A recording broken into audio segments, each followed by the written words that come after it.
हर सफर एक आवाज से शुरू होता है, कभी भीड़ भारी स्टेशन की, कभी समंदर की लहरों की और कभी बस दिल की एक हल्की सी ख्वाहिश की। ये ब्लॉग उन्हीं खामोशी से शुरू होने वाली कहानियों का एक मजमा है। यहाँ ना सिर्फ जगह बदलती है बल्कि मैं भी थोड़ा थोड़ा बदलता हूँ। तो चलिए इस नए सफर को आपके साथ भी शेयर करता हूँ।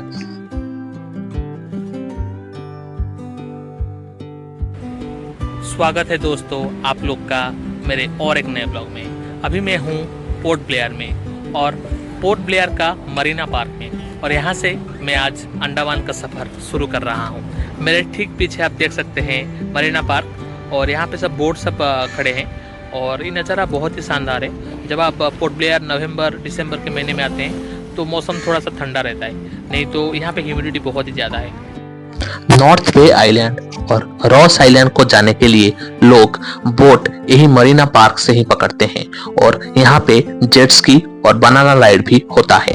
मेरे अंडमान का सीरीज को कंटिन्यू रखते हुए मैं अभी आके पहुंचा हूँ कोविन कॉप बीच में, और ये पोर्ट ब्लेयर शहर का बीचों बीच में सेंटर में आता है, और ये काफ़ी अच्छा बीच है वाटर एक्टिविटीज़ के लिए, और लोग आके काफ़ी टाइम यहाँ पे एंजॉय करते हैं।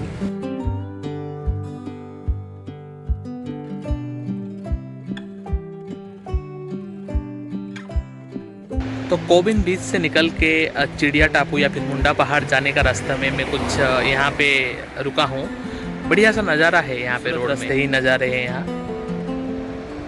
आपको पूरे रास्ते में कुछ ऐसे ही ब्यूटीफुल नज़ारे देखने को मिलेंगे।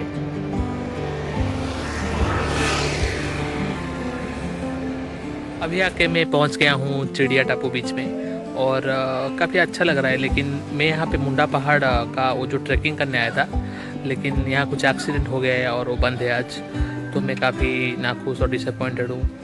लेकिन क्या कर सकते हैं, अब ये चिड़िया टापू बीच ही घूम के जाना पड़ेगा मुझे। ये बीच ऐसे ही बहुत ही अच्छा है, लेकिन स्विमिंग के लिए नहीं। चिड़िया टापू बीच जनरली लोग सनसेट को देखने के लिए आते हैं, क्योंकि यहाँ पे सनसेट बहुत ही बढ़िया होता है। और यहाँ पे एक मुंडा पहाड़ का ट्रेकिंग भी होता है, जहाँ से आप एक एरियल व्यू को भी एंजॉय कर सकते हैं। लेकिन मैं वो नहीं कर पाया, इसलिए मैं सिर्फ बीच घूमा और यहाँ का थोड़ा मैनग्रोव फॉरेस्ट को एंजॉय किया और फिर पोर्ट ब्लेयर की तरफ निकल पड़ा। लंच में मैं मेरे लिए एक साउथ इंडियन रेस्टोरेंट से साउथ इंडियन थाली लिया था, जो कि मुझे काफी अच्छा लगा। तो लंच करने के बाद मैं आके पहुंच चुका हूँ सेलुलर जेल में, और मेरे पीछे आप देख सकते हैं ये सेलुलर जेल।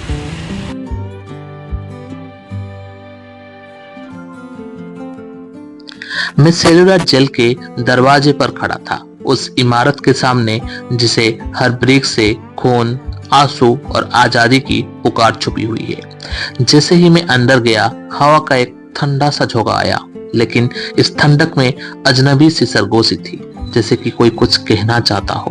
पहली बैरक के पास रुकते ही लगा किसी ने यहाँ कभी चीखा चिल्लाया होगा, किसी ने यहाँ कभी दम तोड़ा होगा।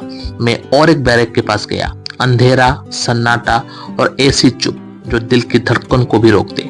उस छोटे से कमरे में खड़े होते ही एक अजीब एहसास होता है, जैसे कि यहाँ की दीवारों ने भी अपने बंधे हुए लोगों की सांसें संभल रखी है। सेलुलर जेल का इतने सारे डिस्टर्बिंग विजुअल्स देखने के बाद मैंने थोड़ी देर के लिए वॉच टावर पे चला गया और रॉस आइलैंड का एरियल व्यू को देखा। उसके बाद मैंने famous light and sound show को देखा, जिसमें बताया जाता है कि अंग्रेजों ने कैसे, कहां पे और क्यों सेलुलर जेल का निर्माण किया था, और वो कैसे स्वतंत्र सेनानी को यहाँ पे लाके रखते थे। आप अगर कभी भी अंडमान आते हैं तो ये आपके लिए एक मस्ट वॉच है। उसके बाद अगले दिन सुबह में मेरे सफर को कंटिन्यू रखते हुए हावलॉक आइलैंड की तरफ निकल पड़ा। जब आप पोर्ट ब्लेयर से हावलॉक आइलैंड या फिर नील आइलैंड जाएंगे तो आपको एक फेरी बोर्ड करना पड़ेगा। मैंने यहाँ पे एक प्राइवेट फेरी को बोर्ड किया था, जो लगभग 2 घंटे में पोर्ट ब्लेयर से हावलॉक तक सफर पूरी करती है। ये सफर बहुत ही आरामदायक और आसान होता है, बस आपको प्राइवेट फेरी को बोर्ड करना पड़ेगा। अगर आप गवर्नमेंट फेरी को बोर्ड करते हैं तो आपको थोड़ा और समय लग सकता है।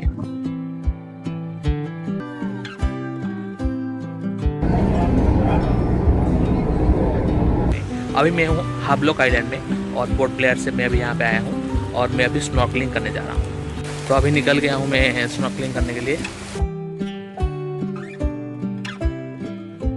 स्नॉर्कलिंग करने के लिए मैं हावलॉक आइलैंड का नेमो बीच को चूज किया था, क्योंकि यहाँ पे अच्छे से स्नॉर्कलिंग आप कर सकते हैं। स्नॉर्कलिंग करने से पहले मैंने अपना कॉस्ट्यूम पहना, उसके बाद एक मोटर बोट से मेरे को एक स्नॉर्कलिंग पॉइंट तक ले जाया गया। जब मैं स्नॉर्कलिंग पॉइंट पहुंच गया, उसका बाद बोट से डाइव किया पानी के अंदर। अगर आपको स्विमिंग आता भी नहीं है तो आप आराम से स्नॉर्कल कर सकते हैं।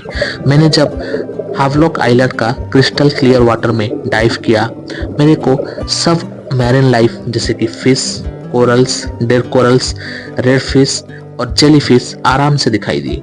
आप जब भी अंडमान आते हैं तो एक मस्ट टू डू एक्टिविटी है स्कूबा डाइविंग या फिर स्नॉर्कलिंग। स्नॉर्कलिंग करने के बाद मैंने पूरा दिन रेस्ट किया और नेक्स्ट डे हावलॉक का ब्यूटीफुल बीचेस को देखने के लिए निकल पड़ा। देखने से पहले मैंने ब्रेकफास्ट किया और उसका बाद काला पत्थर बीच चला गया। तो मेरी हावलॉक का सीरीज को कंटिन्यू रखते हुए मैं अभी आ गया हूँ काला पत्थर बीच में।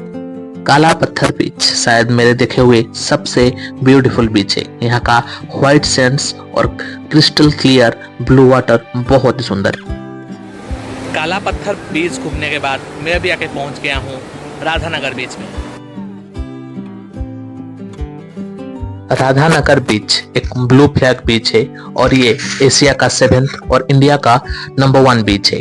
यहाँ पे लोग जनरली इवनिंग के टाइम सनसेट को देखने के लिए आते हैं। अगर मौसम क्लियर होता है तो यहाँ पे बहुत ही प्यारा और खूबसूरत सनसेट होता है।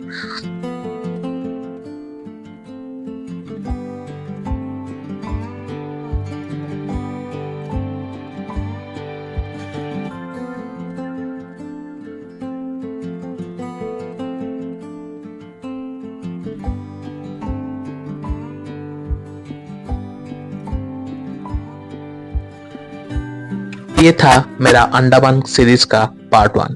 अब तक बने रहने के लिए शुक्रिया, और अगर आप पार्ट 2 देखना चाहते हैं तो इस वीडियो में आगे भी बने रहिए।